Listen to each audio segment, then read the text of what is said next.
Hallo und herzlich willkommen zu Komm ins Beet. Ich bin Björn und begrüße euch zu einer neuen Folge, in der es um Pflanzen geht, die ihr sicherlich aus eurem heimischen Garten kennt, von denen ihr aber sicherlich nicht wisst, dass sie Stoffe produzieren, die zur Heilung von Krankheiten eingesetzt werden können. Also schaut euch einfach unser Video an zum Thema Heilpflanzen.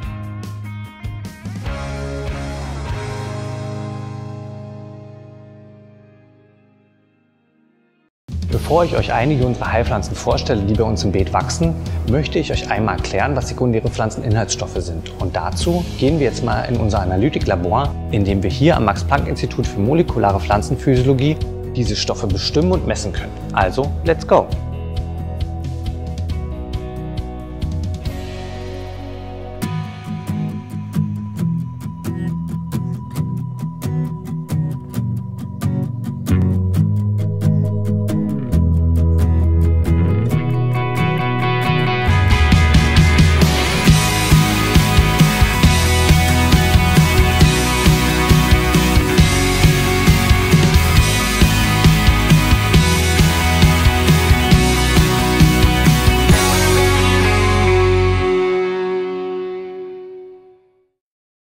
Ich bin jetzt hier in einem Labor angekommen, in dem die Geräte zur Bestimmung der sekundären Pflanzeninhaltsstoffe stehen. Diese Stoffe werden auch Sekundärmetabolite genannt und sind nichts weiter als chemische Verbindungen, die von Pflanzen in geringen Mengen produziert werden und nicht lebensnotwendig für das Wachstum sind, wie es zum Beispiel bei Aminosäuren oder Zuckern der Fall ist. Sie dienen der Pflanze lediglich zum Schutz gegen UV-Strahlung, zur Abwehr von Pathogenen und Fraßfeinden oder zur Anlockung von Bestäubern, um nur einige ihrer Funktionen zu nennen. Hinter mir befinden sich sogenannte Gaschromatographen, mit denen Stoffe wie zum Beispiel Nikotin oder ätherische Öle bestimmt werden können. Weiterhin gibt es auch Flüssigchromatographen, die mit Massenspektrometern gekoppelt sind, um größere Substanzen wie Flavonoide zu bestimmen. Wie genau diese Geräte funktionieren, könnt ihr euch in unserem Pimp Your Brain Film über Gaschromatographie und Massenspektrometrie anschauen. Und nun gehen wir mal raus zu unserem Heil- und Arzneipflanzenbeet.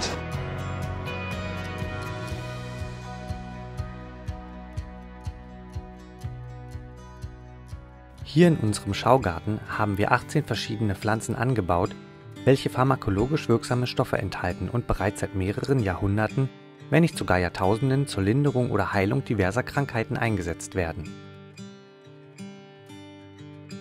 Im ersten Teil über Heil- und Arzneipflanzen stelle ich euch 4 dieser Pflanzen vor, die als Gewürzkräuter vor allem wegen ihrer ätherischen Öle verwendet werden.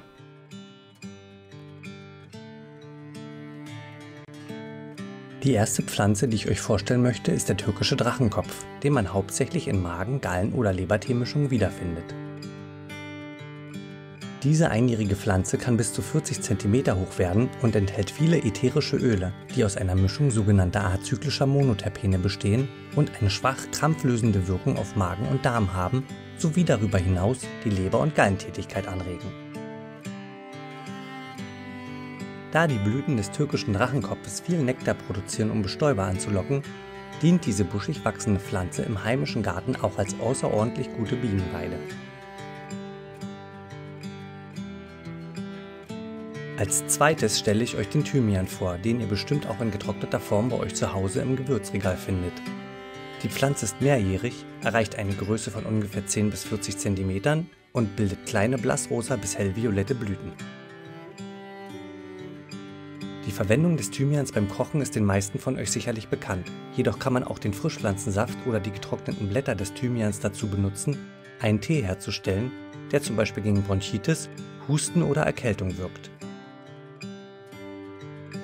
Die ätherischen Öle des Thymians enthalten zum Beispiel die entzündungshemmenden Stoffe Thymol oder Carvacrol, welche zu den terpenoiden Naturstoffen gehören. Die zusätzlich antibakterielle Wirkung des Thymians bescherte ihm im Jahr 2006 den Titel Heilpflanze des Jahres. Außerdem ist der Thymian eines der Hauptzutaten der bekannten Kräuter der Provence, zu denen auch der Oregano gehört, den ich euch als nächstes vorstellen möchte.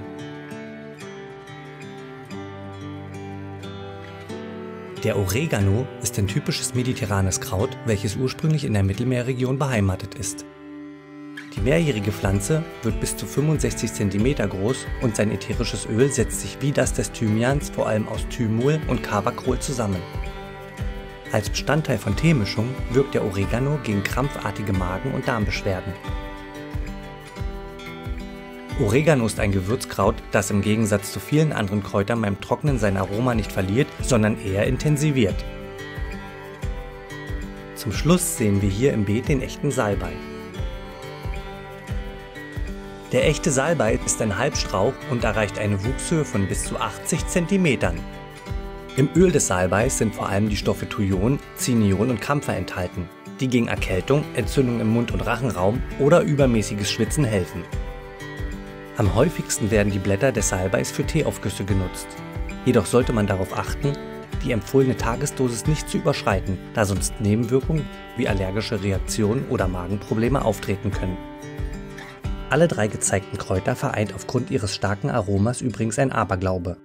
Im Mittelalter nahm man an, dass Salbei, Oregano und Thymian nicht nur Mensch und Tier gegen Krankheiten schützt, sondern auch Hexenzauber und Blitzschlag abhält.